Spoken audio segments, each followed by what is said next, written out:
करते हो करिए ना, आप जो पूजा करते हैं वो करिए ना।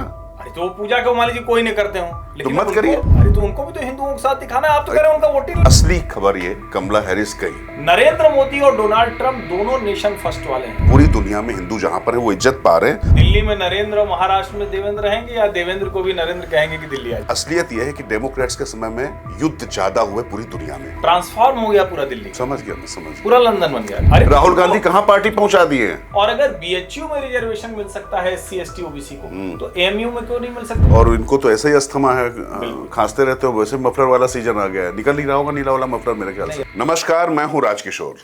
नमस्कार, मैं हर्षवर्धन त्रिपाठी। राज की बात हर्ष के साथ इस एपिसोड में आपके लिए खबरें लाने के लिए हमें काफी जहमत उठानी पड़ी। जहमत इसलिए नहीं कि खबरें कम थी, इतनी ज्यादा थी और उनके प्रभाव इतने ज्यादा थे। अब भैया अमेरिका में ट्रंप भैया जीत गए हैं, और भैया ट्रंप वहां जीते हैं, और कुल मिला के तमाम लोगों की छाती पे सांप हिंदुस्तान में लौट रहा है। अब समझ में नहीं आ रहा कि उनका दिक्कत क्या है उनके जीवन में। और सबसे बड़ी बात है कि रशिया, चाइना और ये सब जो तमाम जो पूरा भूमंडलीकरण वाली जो व्यवस्था है, इसमें क्या इससे परिवर्तन होंगे, इस पर हम लोग चर्चा करेंगे। और साथ ही ट्रूडो और यूनुस साहब अब कितने दिन के मेहमान हैं, ये भी बात होगी। साथ ही महाराष्ट्र में तो भाई साहब जो चल रहा है हर्षवर्धन, गदर हो रखा है, गदर मचा रखी है। कुल मिला के जो है वोट जिहाद से लेकर एक है तो सेफ हैं, और साथ में अजीत पवार की पलटी, कभी उद्धव ठाकरे का, कुछ अद्भुत चल रहा है कुल मिलाकर। और इसके साथ ही छठ की जहरीली सियासत। जहरीली इसलिए क्योंकि जो है यमुना तक तो आप जाने नहीं दे रहे हैं, और उसके बाद पीठ भी थपथपा रहे हैं, और उसके बाद वायनाड में जमात का समर्थन और सीधे कम्युनिस्ट पार्टी का विरोध और ऐतराज। और बात होगी जस्टिस चंद्रचूड़ के दो बड़े फैसलों की जो जाते जाते वो करके जा रहे हैं, उस पर करेंगे चर्चा। तो हर्षवर्धन, सबसे पहले तो ट्रंप पर आते हैं, क्योंकि इसके मायने बहुत हैं। मेरा दोस्त ट्रंप और मेरे दोस्त Modi, Modi is a killer, इस तरीके के जो शब्द ट्रंप ने कहे थे। और अब की बार ट्रंप सरकार, इसके बाद ऐसा माना जा रहा है कि जो अमेरिका का बहुत ज़्यादा दखल था, और डेमोक्रेट्स की थोड़ी सी राजनीति भी ऐसी चलती है, तमाम देशों के अंदर वो मानवाधिकार के नाम पर घुसने की कोशिश करते हैं, और गुरपतवंत सिंह पन्नू जैसे लोगों को जो प्रश्रय देते हैं। ट्रंप के आने के बाद कम से कम वो तस्वीर बदलेगी, और तमाम वो लोग जो ट्रंप के पिछली बार जाने के बाद मोदी के जाने की भी कामना कर रहे थे और उसको ट्रेंड मान रहे थे, तो वो सब तो चीज़ें हैं। लेकिन असली खबर ये कि आ गए हैं, कमला हैरिस गई। हिंदुस्तानी थी, लेकिन हिंदुस्तान में उनके जाने से ज़्यादा खुशी है। नहीं, देखिए कमाल की बात यही है राजकिशोर, बिल्कुल आप ठीक कह रहे हैं कि ट्रंप चचा आए, और ऐसा आए हैं कि आते ही हमास कह देता है कि हम तो सीज फायर कर लेना चाहते हैं। आते ही जो हाउती विद्रोही हैं वो हमला अपना धीमा कर देते हैं। व्लादिमीर पुतिन कहते हैं कि I am ready to talk with Trump. दुनिया के हर हिस्से में एक अजब किस्म की हलचल हो गई। बिल्कुल। और ये जो आपने कहा ना, दरअसल वहां डेमोक्रेट और रिपब्लिकन का जो पूरा एक, जिसको हम कहेंगे पार्टी के तौर पर रेड और ब्लू, तो पूरा देश वहां लगभग 45% के आसपास जो वहां लोगों का मन है वो सेट रहता है। यानी 45-45 दोनों तरफ पक्के हैं जी। जो बचा 10 है वो शिफ्ट करता है, उसी में खेल वही स्विंग हो जाता है, और जिसको 7 स्विंग स्टेट के तौर पर भी कहा जाता है। बिल्कुल। स्विंग स्टेट्स में जो इंडियन इमिग्रेंट हैं, उन्होंने गजब का रोल किया है। बिल्कुल। डेमोक्रेट ट्रेडिशनली वो उनके जो भारतीय मूल के लोग हैं उनके नजदीक होते थे। अभी भी जो इस सेनेट में आए हैं, जो सेनेटर बन के आए हैं, वो 6 के 6 डेमोक्रेटिक पार्टी के हैं। बिल्कुल। लेकिन जो ट्रंप के नाम पर, और मोदी का दोस्त ट्रंप, हिंदुओं के लिए खड़ा ट्रंप, रेडिकल इस्लाम के खिलाफ खड़ा ट्रंप, इलीगल इमिग्रेंट के खिलाफ खड़ा ट्रंप, दुनिया के हर हिस्से में युद्ध को रोकने की मंशा रखने वाला ट्रंप, उस ट्रंप के साथ भारतीय मूल के लोग चले गए। और ये बड़ी कमाल की बात है। और मुझे लगता है कि वहां पर तो जो 7 स्विंग स्टेट लाल हुए हैं, और यहाँ पर जो हमारे जो वामपंथी भाई हैं वो भी लाल हुए जा रहे हैं। अब ये आप थोड़ा सा इस पे मैं क्या बोलूं, लाल, हम लालो लाल हो रहे हैं, मतलब लाल कह रहा हूँ, मतलब वो गुस्से से लाल हो रहे हैं, मैं यही तो कह रहा हूँ। और क्या कह रहा हूँ, क्या क्या लाल हो गया है छोड़ दीजिए, तो लेकिन तो कुल मिला के है कि वो दिख तो रहा है। और जरा आप सोचिए, बहुत गंभीरता पूर्वक सोचिए, भारत आज इस स्थिति में है कि अमेरिका में कोई भी राष्ट्रपति हो उससे बहुत बड़ा फर्क नहीं पड़ेगा, लेकिन सेंटिमेंटली हिंदुओं के साथ दुनिया का अकेला नेता इस तरह से खुलकर खड़ा होता है। बांग्लादेश में मोहम्मद यूनुस की सरकार, जो कहा जाता है कि जो अमेरिकी डीप स्टेट है, जो बाइडेन हैरिस का एडमिनिस्ट्रेशन था, उसने सपोर्ट किया। उस पर ट्रंप कहते हैं कि जो हिंदू, क्रिश्चियन और अदर माइनॉरिटीज पे वहां जो अटैक हुआ है, जो उनके ऊपर हमले हो रहे हैं, हम उसको रोकेंगे। और सिर्फ वहां नहीं, दुनिया के किसी भी हिस्से में वो बाइडेन हैरिस एडमिनिस्ट्रेशन के ऊपर आरोप लगाते हैं कि ये उसमें शामिल है। अब सवाल ये है कि क्या मोहम्मद यूनुस और उसके साथ ही जस्टिन ट्रूडो, इन दोनों लोगों के लिए, जो भारत के लिए बड़ी मुसीबत के तौर पर, बड़ी मुश्किल के तौर पर देखे जा रहे थे, क्या इन दोनों के लिए दिन अब बहुत कम बचे हैं? क्योंकि एलन मस्क, जो सबसे बड़े कैंपेनर में कहे जा रहे थे, जिनका नाम ट्रंप ने अलग से लिया, वो एलन मस्क सोशल मीडिया पर लिखते हैं कि अब बहुत कम दिन बचे हुए हैं। उनके खाते से ये पोस्ट हुई है और ये बड़ी बात है, क्योंकि जिस तरह से ट्रूडो कर रहे थे, और ट्रूडो को लेकर उनके देश में भी लोग लगातार कह रहे हैं कि अब इनकी बहुत, जिसको कहें कि कोई साख बची नहीं, अगले चुनाव में निपट जाएंगे। पिछली बार आपने कहा ही था, इसी शो में कहा था कि ट्रूडो वहां का पप्पू है, और ये सच है। देखिए, एक चीज समझनी पड़ेगी, कनाडा रणनीतिक तौर पे अमेरिका के लिए बहुत ज़्यादा महत्वपूर्ण है, तो उसके साथ ऐसा नहीं है कि उसकी अनदेखी करके कि भारत को बहुत तवज्जो मिलेगी। लेकिन जस्टिन ट्रूडो ने जिस तरीके की वहाँ पर सियासत की है, उससे तमाम लोग असहज उनके देश में हैं, तो अमेरिका में भी जब निज़ाम वहाँ पर बदल रहा है तो उसका फ़र्क होगा। और देखिए, बाकी सब चीज़ें तो हो सकता है भावनात्मक हो, लेकिन एक पहलू जिस पर गौर फरमाना जरूरी है कि यूक्रेन या रशिया के बीच में जो वार चल रहा है, हमास और जो ये युद्ध चल रहा है इसराइल के बीच में चल रहा है, इन सब के बीच में ट्रंप ने जो बात कही है, ट्रंप को क्या क्या नहीं कहा गया, रिपब्लिकन के बारे में क्या क्या नहीं कहा गया, लेकिन असलियत यह है कि डेमोक्रेट्स के समय में युद्ध ज्यादा हुए पूरी दुनिया में, और अभी भी पूरा झुका हुआ है, ये सच्चाई है। बिल्कुल, डेमोक्रेट्स कहने के लिहाज से हैं, उनके नाम में है, लेकिन they are anti democracy. Bangladesh में डेमोक्रेटिक गवर्नमेंट को उखाड़ फेंका गया। They are anti democracy. George Soros जिस तरह से काम कर रहा था, जॉर्ज सोरोस का एजेंडा, जॉर्ज सोरोस की लाइन, जॉर्ज सोरोस की पॉलिसी, उसी तरह की कैंपेन भारत में चलाई गई 2024 में, उसी तरह की कैंपेन अमेरिका में चलाई गई। जब 2020 में ट्रंप हारे तो ये कहा गया कि अब तो 24 में मोदी भी चले जाएंगे। मोदी गए नहीं। और ये बड़ा रोचक है कि मोदी तो जस के तस हैं, जाने कितने आए। नहीं, इसको ऐसे कह लीजिए, पोटस बदल रहे हैं, लोटस अपनी जगह, जस का तस है, ये ऐसे समझ। और लोटस का मतलब वो कमला नहीं होता, कमल होता है। कमला तो कुल मिला के जो, और देखिए यहाँ एक चीज और जोड़िए, क्योंकि नहीं तो वो रह जाएगा कि जेडी वैंस की जो पत्नी है, जो वाइस प्रेसिडेंट उषा, तो उषा भी भारत की ही है, आंध्र प्रदेश की मूल रूप से है। और जो जेडी वैंस ने एक बात कही कि मुझे क्रिश्चियनिटी के प्रति, अपने धर्म के प्रति आदर जो हुआ, वो हिंदू उषा की वजह से हुआ। तो जिस तरह से हिंदू आज दुनिया के सेंटर थीम में, वो भी बड़ी बात है। दरअसल इस हिंदू का मतलब आप समझ लीजिए, हिंदुत्व वो है जो सर्वधर्म संभाव वसुधैव कुटुंबकम के साथ में निश्चित तौर पर अपनी रक्षा करना जानता है, लेकिन दूसरों को पूरा स्पेस देता है। जियो और जीने दे का जो ये मूल मंत्र है, ये उसका मूल भाव है, और इसीलिए शायद पूरी दुनिया में हिंदू जहां पर है वो इज्जत पा रहे हैं, और हिंदुत्व और भारत ही इज्जत पा रहे हैं। लेकिन इसके साथ में एक चीज समझनी पड़ेगी, कुछ दिक्कतें भी हैं। जब इमिग्रेंट के खिलाफ वो जा रहे हैं, और H1B1 वीज़ा की जब हम बात कर रहे हैं, तो ये जो नौकरियों वाला, और ख़ासतौर से जब से आर्टिफिशियल इंटेलिजेंस आया है, उसके बाद नौकरियों पर बहुत ज़्यादा संकट है। तो IT सेक्टर में जो भारतीयों की बहुत ज़्यादा ज़रूरत होती थी, वो शायद उस तरीके से नहीं रहेगी। और पिछली बार का जो ट्रंप का कार्यकाल था, वो कार्यकाल इस लिहाज से घातक था। लेकिन इसका एक दूसरा पहलू है कि जो रशिया की तरफ से ध्यान हटकर अब चाइना की तरफ जाएगा, तो चाइना की तरफ जब ध्यान ज़्यादा जाएगा अमेरिका का, तो उसमें भारत उसका ज्यादा महत्वपूर्ण सहयोगी होगा।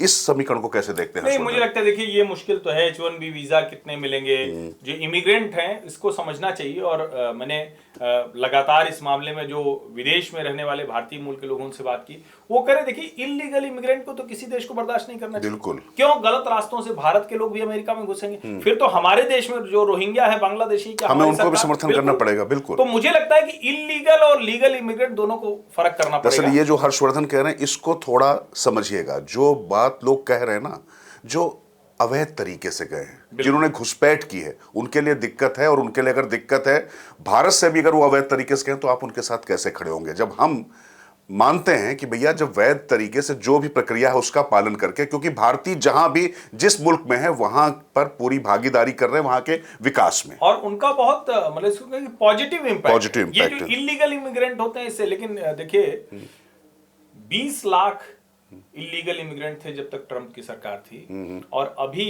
इनकी सरकार में 64 लाख बढ़ गए हैं। ये डोनाल्ड ट्रंप के लिए बड़ी मुश्किल, किसी भी देश के लिए मुश्किल होगी, और मुझे लगता है वो करना चाहिए। जहां तक रही बात नौकरियों की, कंपनी की, तो भारत के लिए अच्छी बात यह है कि अभी जब चाइना से शिफ्ट होगा तो उसमें बड़ा हिस्सा, बड़ी पाई वो भारत के पास आ रही है, और आने वाले समय में जिसको कहते हैं ना कि जो बैलेंसिंग होगी वर्ल्ड पावर्स की, तो उसमें भारत की जो पोजीशन है वो बड़ी यूनिक है, बहुत स्ट्रेटेजिक पोजीशन है। तो मुझे नहीं लगता उससे बहुत फर्क पड़ेगा। और दूसरा, नरेंद्र मोदी और डोनाल्ड ट्रंप दोनों नेशन फर्स्ट वाले हैं, लेकिन दोनों को पता है कि अगर दोनों के बीच में कुछ संबंध बिगड़ेंगे तो उसकी मैसेजिंग गलत होगी और उनकी छवि के लिए। अच्छा, एक आपने जो बड़ी दिलचस्प बात की, फिर चुनाव आपने याद दिला दिए, वो भी नेशन फर्स्ट कर रहे थे, ये भी नेशन फर्स्ट कर रहे थे। नेशन फर्स्ट करते करते तीसरी बार मोदी जो है फिर से पीएम बन गए, और जो वहां पर संविधान की दुहाई दे रहे थे वो फिर वहां विपक्ष में है। उनके फ्यूचर एंडेवर के लिए राहुल गांधी ने बधाई दे दी है, तो ठीक है, वो भी अपना भी फ्यूचर देख रहे हैं ना वो, तो देखिए ठीक है, मतलब खग ही जाने खग की भाषा, सेम टू सेम है। तो खैर, लेकिन इसके साथ में ये जो बहुत अभिव्यक्ति की स्वतंत्रता के पैरोकार हैं, अलमबरदार हैं, और हिंदुस्तान में भी इसके खिलाफ कोई शब्द नहीं उठ रहा है। सोचिए, जस्टिन ट्रूडो की सरकार ऑस्ट्रेलिया टुडे को हमारे विदेश मंत्री के दिए गए साक्षात्कार को रोक देती है, और उस पर कहीं पर कोई हाय तौबा नहीं, कोई हाय तौबा नहीं। और हम लोग के मित्र ही हैं, जितार्थ उससे चलाते हैं, भारतीय मूल के पत्रकार हैं, और वो ऑस्ट्रेलिया टुडे चलाते हैं। उन्होंने डॉक्टर जयशंकर से इंटरव्यू किया और उसके बाद उसको कनाडा में बैन कर दिया गया। तो फ्रीडम ऑफ एक्सप्रेशन कुछ इसी तरह से है। और मैं बार बार कहता हूं कि जो वोक लेली गैंग है ना, लेफ्ट लिबरल, ये वोक लेली गैंग ऐसे ही काम करता है। They are the real fascist person, इसलिए इसको समझना चाहिए। फासिज्म, फासिस्ट होना, दूसरे के विचार को रोकना, वो इनके मूल में है। चलिए, लेकिन अब थोड़ा सा आगे बढ़ते हैं, देश पे लौट आते हैं, क्योंकि महाराष्ट्र की बात है, और महाराष्ट्र की सियासत जो चल रही है वो बड़ी अद्भुत है।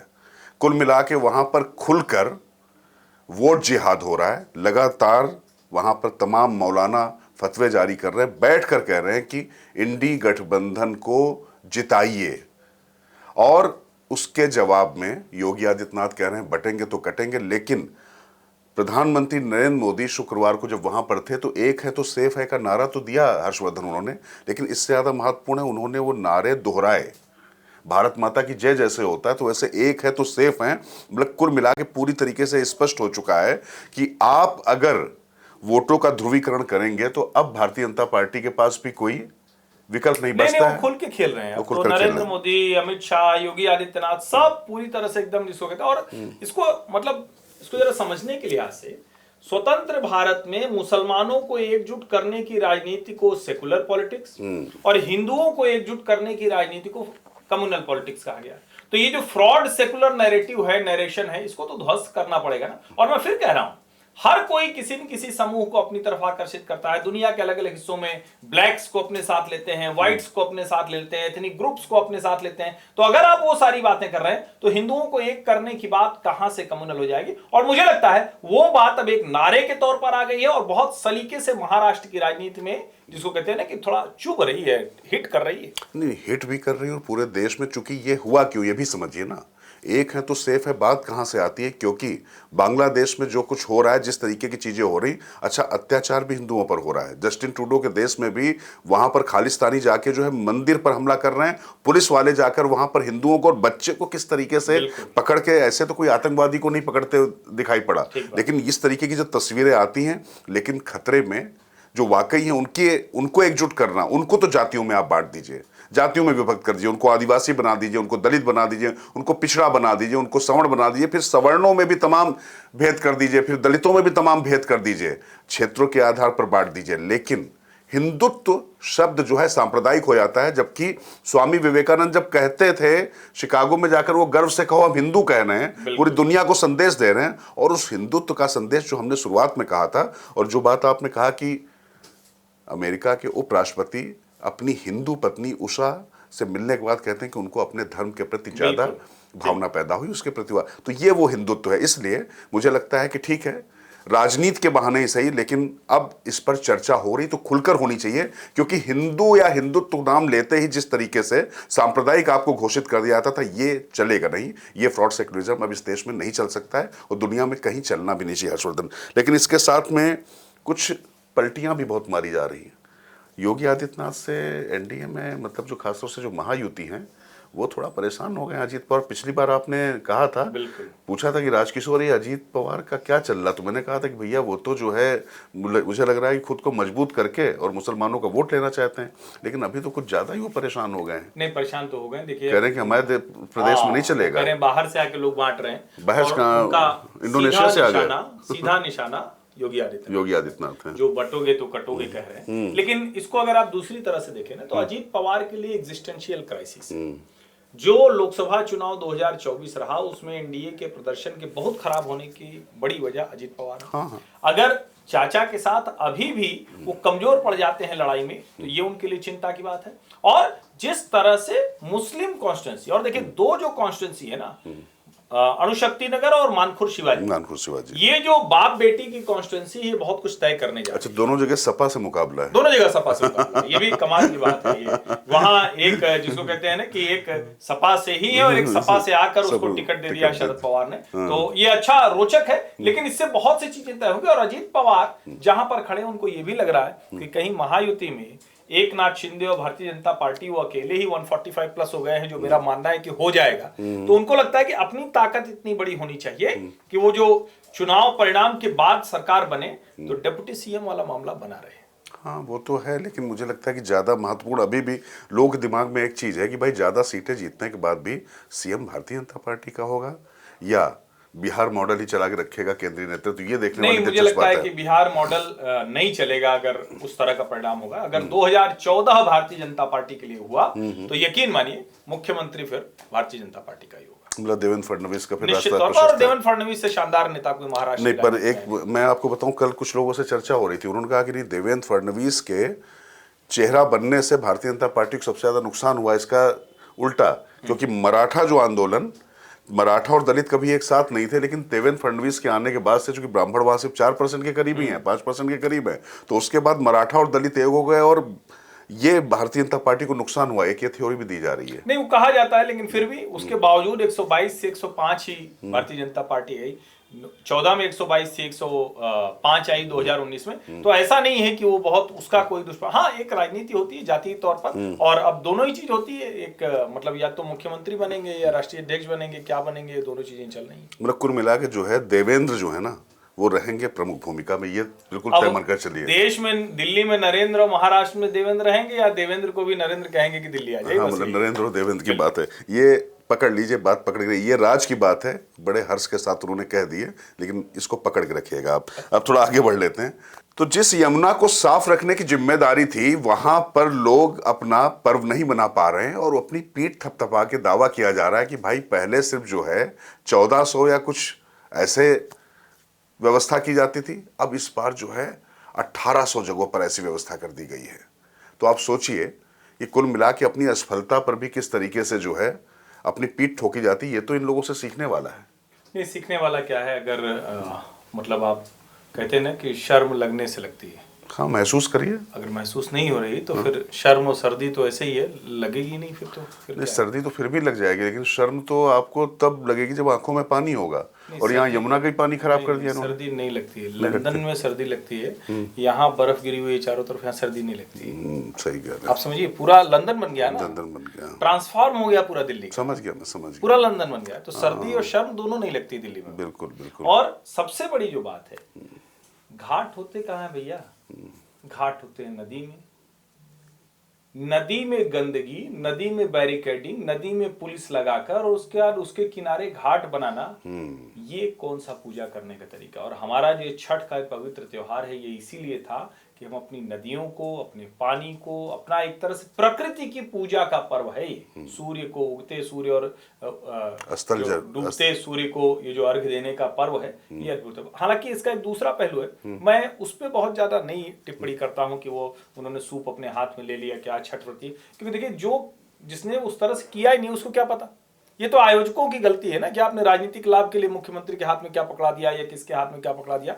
लेकिन सब लोग एक बात याद रखिए, मुख्यमंत्री की कुर्सी खाली है, उस पर जो साहब बैठते थे, जो आंख बंद करके जिनकी आत्मा दिखती थी, सुनीता जी ने बताया था, अरविंद जी ने बारंबार कहा कि अगर मैं इस यमुना में सपरिवार स्नान नहीं कर पाया तो मुझे वोट मत देना।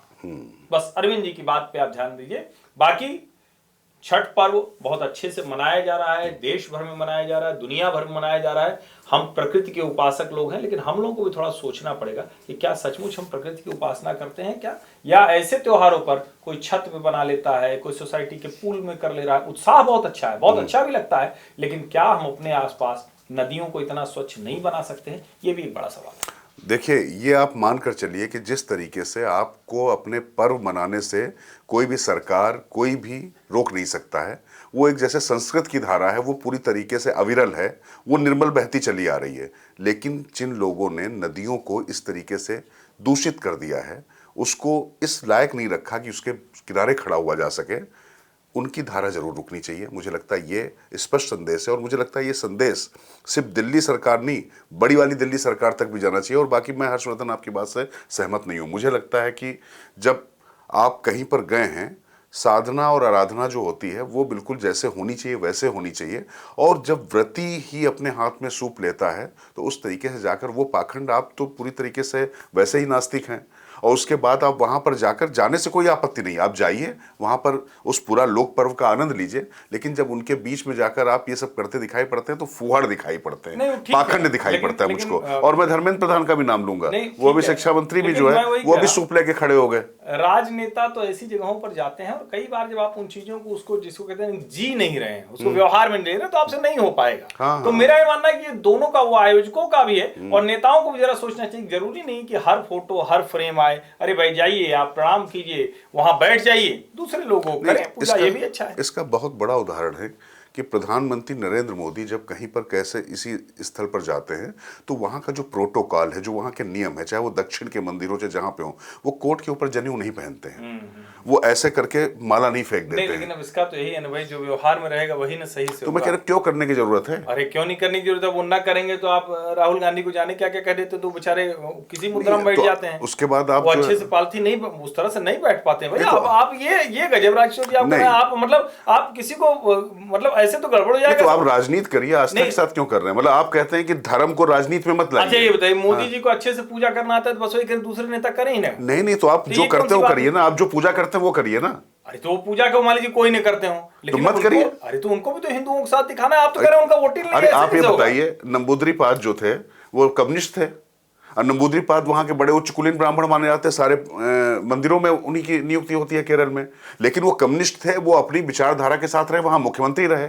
सीताराम येचुरी थे, प्रकाश करात हैं, ज्योति बसु थे, बुद्धदेव भट्टाचार्य हैं। मैं कह रहा हूं कि आप नास्तिक हैं तो रहिए ना। आप जो चाह रहे हैं ठीक नहीं, आप चाह रहे हैं कि सीताराम, मतलब उस लिहाज से नहीं, लेकिन सीताराम येचुरी, प्रकाश करात, इन जितने लोग नाम ले रहे हैं वो राजनीति में कहाँ रह गए? आप राहुल जी के लिए मतलब ऐसे मत कीजिए। नहीं, वो लोग जहां थे कम से कम वहां तो रह गए।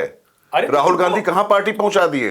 अरे नहीं, 99 पे तो ले गए। अब आप क्या चाह रहे हैं? अब यार 99 इतनी मेहनत से ले आए, इतना जननायक, इतना बड़ा 99 बैसाखियों के सहारे वो ले आए। जिस बैसाखी की बात पे वो तैमूर लंग बता रहे थे नरेंद्र मोदी को, तो उनको कौन सा लंग बताएंगे वो? तो अच्छा आपने वो याद दिला दिया। बिल्कुल, मुझे वो चर्चा जरूर लगी। मल्लिकार्जुन खड़गे कहाँ पहुंच गए हैं मानसिक तौर पर? ये अच्छा किया आपने इस चर्चा में याद दिला दिया। सचमुच वो पिछली बार वो लड़ता रहूंगा मैं 80 साल का हो गया हूं, ये कहते हुए 4 लोग उनको टांग के नीचे ले गए, तबीयत खराब हो गई।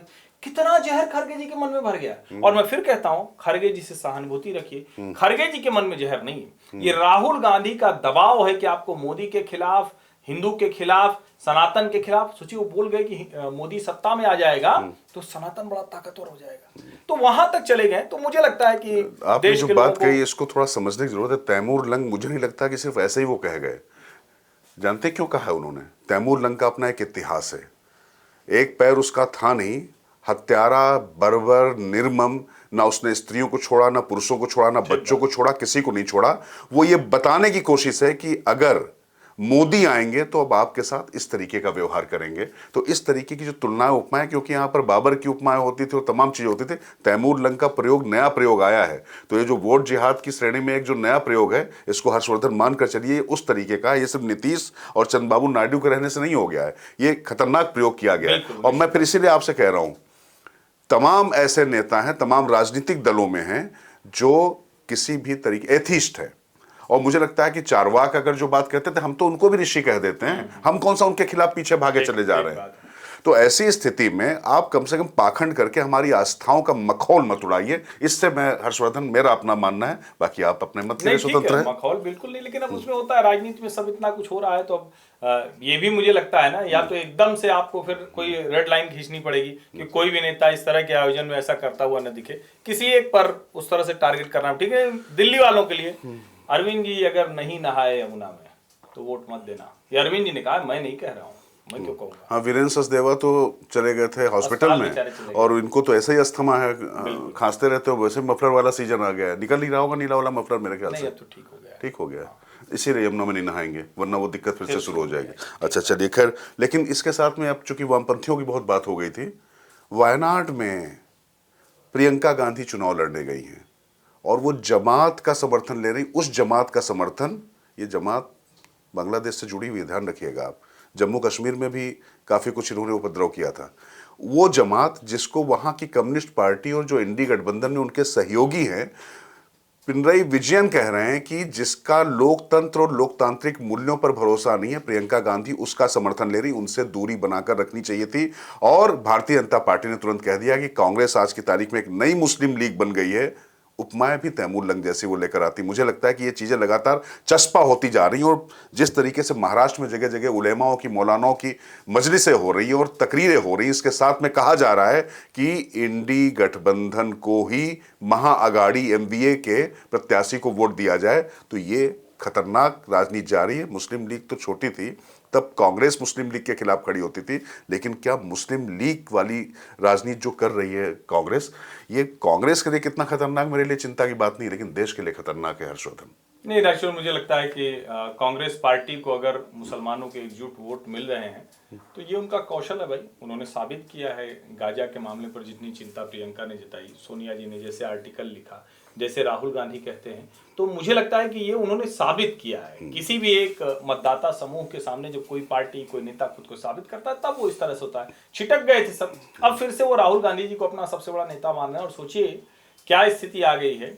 कि असदुद्दीन ओवैसी और अकबरुद्दीन ओवैसी को मुस्लिम वोटों के लिए राहुल गांधी से लड़ना पड़ रहा है, तेजस्वी से लड़ना पड़ रहा है, अखिलेश और शरद पवार से लड़ना पड़ रहा है, उद्धव ठाकरे से भी लड़ना पड़ रहा है। तो मेरा ये मानना है कि संकट, थोड़ा लड़ाई बड़ी है ना, भले ही। और एक तो ये कि अब ये गठबंधन वाला मत बोला कीजिए आप, ये इंडी गठबंधन क्या है? अरे भाई, ये इलेक्शन टू इलेक्शन चलता है, ये कोई एनडीए थोड़ी ना है। यूपीए इनका अच्छा खासा था, उसका नाम हटा के भेज दिया, कहे बड़ा इसमें बहुत बैगेज है, बहुत कुछ इसके ऊपर आरोप है। ये जो इंडिया अलायंस भी बना है, इसमें भी कोई है कहां? सब तो एक दूसरे से छिटके पड़े हुए हैं। अरे भाई, केरल में लड़ रहे हैं, बंगाल में लड़ रहे हैं, पंजाब में लड़ रहे हैं, हरियाणा पे लड़े, दिल्ली में लड़ रहे हैं, तो फिर ये कहां है? तो इसलिए ये बंद कर देना चाहिए। ये कहना चाहिए कि मोदी विरोधी जो गठजोड़ है उसमें आज ये पार्टी साथ में है, आज ये नहीं, ऐसे ठीक रहेगा। चलिए ठीक है, वो आप अपने तरीके से उसकी व्याख्या कर सकते हो, और उससे मैं बहुत असहमत भी नहीं हूँ, लेकिन चूंकि एक नाम है, एक प्रॉपर नाउन है, तो मैं उसका नाम ले रहा था। लेकिन इसके साथ में चलते चलते एक बार बात करनी पड़ेगी जस्टिस चंद्रचूड़ की, देश के मुख्य न्यायाधीश की। दो बड़े फैसले, एएमयू का फैसला आया, आखिरी फैसला उनका एएमयू को लेकर था, लेकिन उसमें वो नचा गए भाई, अलीगढ़ मुस्लिम यूनिवर्सिटी को लेकर।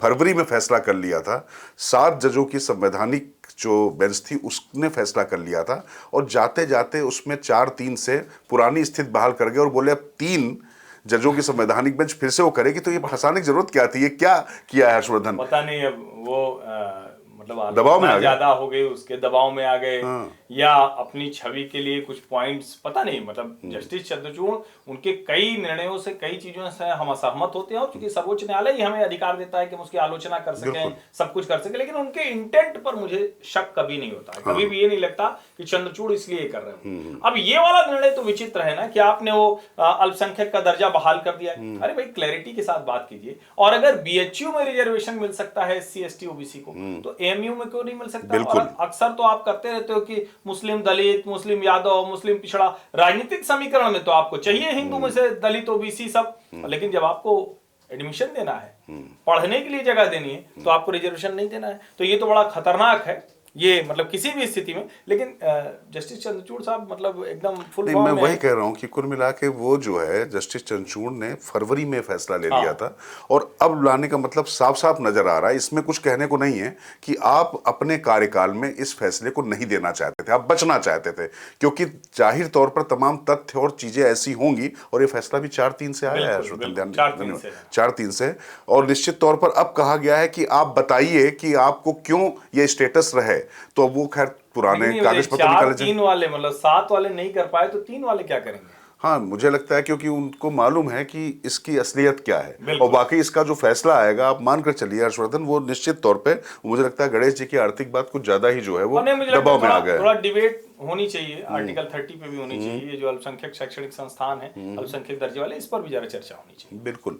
तो लेकिन ठीक है, जाते जाते वो एक चर्चा छेड़कर चले गए। दूसरा वाला भी है, प्राइवेट वाला जो राहुल गांधी का, लेकिन मुझे लगता है वो बड़ा फैसला है, वो बड़ा फैसला है, वो बड़ा फैसला है, और जो ज्यादा प्रभावित करता है, ज्यादा लोगों को प्रभावित करता है कि भाई आपकी अपनी संपत्ति है, तो ऐसा नहीं है कि सरकार उस पर पूरी तरीके से अपना हक मानकर जब चाहे जैसे चाहे ले ले, उसके लिए भी कुछ चीजें हैं। मुझे लगता है कि ये एक फैसला जो चंचूड़ करके गए, ये याद किया जाएगा, बड़ा फैसला है। और ये सोशलिस्ट कम्युनिस्ट माइंडसेट वाला है कि सरकार जब चाहे तब कब्जा कर ले, तब कोई क्यों मेहनत करके कमाएगा? तब आलसी, निकम्मे, कामचोर वही रहेंगे बैठे कि आज नहीं तो कल सरकार कब्जा करेगी और सब में बांट देगी। और ये जो संपत्ति के वितरण वाली बात थी, लोकसभा चुनाव में राहुल गांधी लगातार कहते रहे, इनहेरिटेंस टैक्स जैसी बात सत्यनारायण गंगाराम पित्रोदा ने वहां से बैठ के की, जिसके बाद उनको हटाया गया। तो मुझे लगता है कि चंद्रचूड़ साहब जाते जाते एक ये क्लैरिटी तो दे गए, और मुझे लगता है आज के समय में इस तरह के सोशलिस्ट कम्युनिस्ट आइडियाज की भारत जैसे देश में तो कतई जरूरत नहीं है।